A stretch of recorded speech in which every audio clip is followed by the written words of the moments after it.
But there are others who believe it is your creativity or lack thereof that is responsible for your political leanings. Creativity is a threat to conservative values. Being creative means that you're going to be a little weird, you're going to be a little different, and you're going to be a little cringy. When we are afraid of being different, being weird, and being cringy, that means that we're giving into conservative values. When we repress any part of ourselves, we're giving into current social norms. Weird, different and cringy, but what does she mean by creativity and expressing ourselves in a cringeworthy fashion? This, perhaps.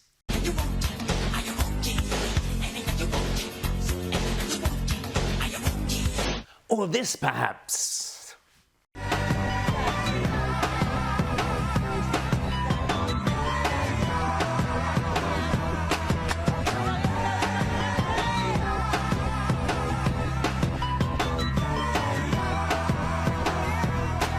Yes, that was the ultra-woke Met Gala. Not many conservatives there, I suspect. And speaking of creativity, you can't go past these two.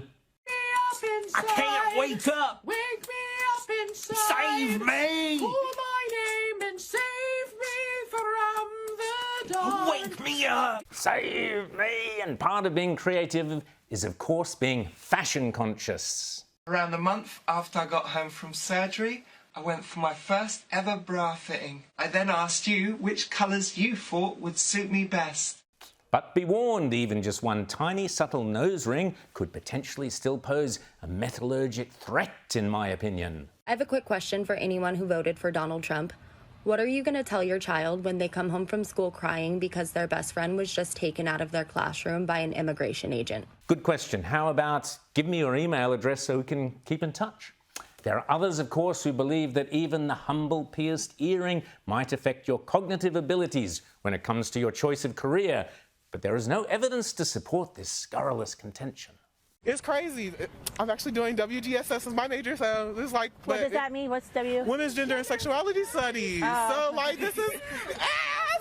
What kind of job are you going to get with that degree? Yeah, like, literally, but for real, like, I literally, that's, like, I don't honestly know. But what about other less intrusive forms of cosmetics in this mad and crazy world, I hear you ask? Do nails, lipstick, hair implants and so on give any clues as to political leanings? Dunno.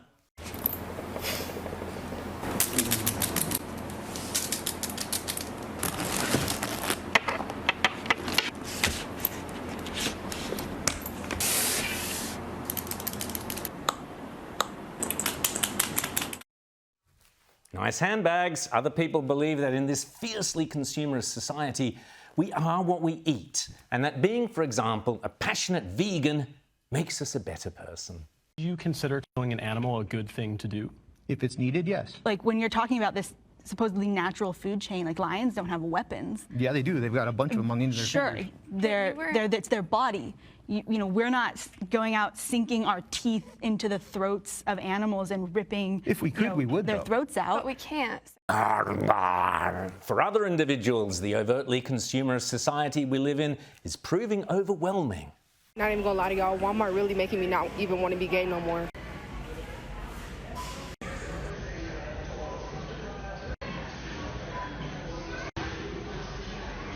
We could just go ahead and skip Pride Month because... Perhaps those rare flashes of common sense and defiance of the woke orthodoxy is why many people, such as the new Canadian Prime Minister, are so keen to censor social media. Here he was in April.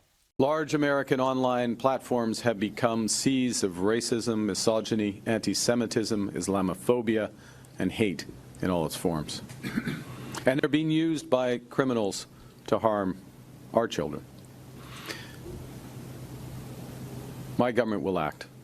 Ooh, sorry, Mark. Yes, funny, isn't it, how many left-wing governments around the world, including the shiny new ones here and in Canada, are so desperate to impose strict government censorship and control of the most democratic form of communication, social media and the internet. What next? A one-world government, perhaps, or is that just a conspiracy theory? And the idea of subsidiarity is, let's get real. We need governments at all levels. We need a global government, that's the UN. Yes, that was arch-lefty Jeffrey Sachs suggesting we hand over control of our lives to the totally discredited, in my opinion, lovies of the United Nations. No thank you. Meanwhile, speaking of the hardcore left here in Australia and the re-election of the Albanese Labor government and the defeat of the centre-right coalition opposition, well, it's being blamed by all the Liberal bedwetters on Donald Trump. Donald Trump is toxic in Australian politics. And he should be, because he doesn't represent our values. He is as disapproved of by most coalition voters as he is by voters on the left. What absolute nonsense.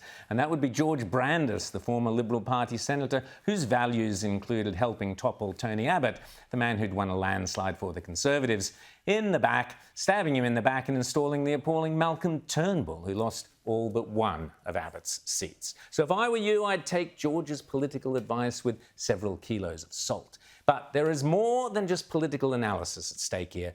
George is suffering, I suspect, from that very serious and debilitating medical condition I've spoken about before, for which there appears to be no known cure, TDS. TDS, do you know what that is? Yes. TDS, it's a horrible, horrible terminal disease.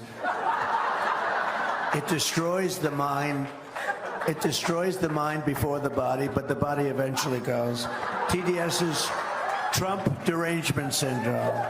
Yes, TDS. The symptoms display themselves in the most peculiar ways. Protesters in Switzerland staged an anti-Trump march wearing giant middle finger hats. OK, other sufferers, such as this young man, once unbelievably a Hollywood heartthrob, simply retreat into a bizarre world of bitterness and paranoia. It's a reasonable theory that Donald Trump is not unlike the spouse of someone who leaves him, perhaps for another, who then murders their former partner because if they can't have her, nobody can. And I think Donald Trump in his solipsism may have that relationship with the world. But if you really want an honest assessment of Donald Trump, ask a New York mafiosi gangster. Here's former Gambino crime family boss Sammy the Bull Gravano admitting Donald Trump was simply incorruptible. I had the power of the unions. I could do all kinds of little things, but I couldn't get to him. He wouldn't bite. He just wouldn't bite. He didn't want to do anything like that. No wonder the left hates Trump so much. Finally, I have to share this with you. Speaking about creativity, someone has taken Liam Neeson's dialogue from the kidnap thriller Taken and set it to music. I don't know who you are, I don't know what you want. If you let my daughter go, that'll be the end of it. But if you don't, I will look for you. It surely is a world gone mad. Thank goodness for social media and democratic creativity.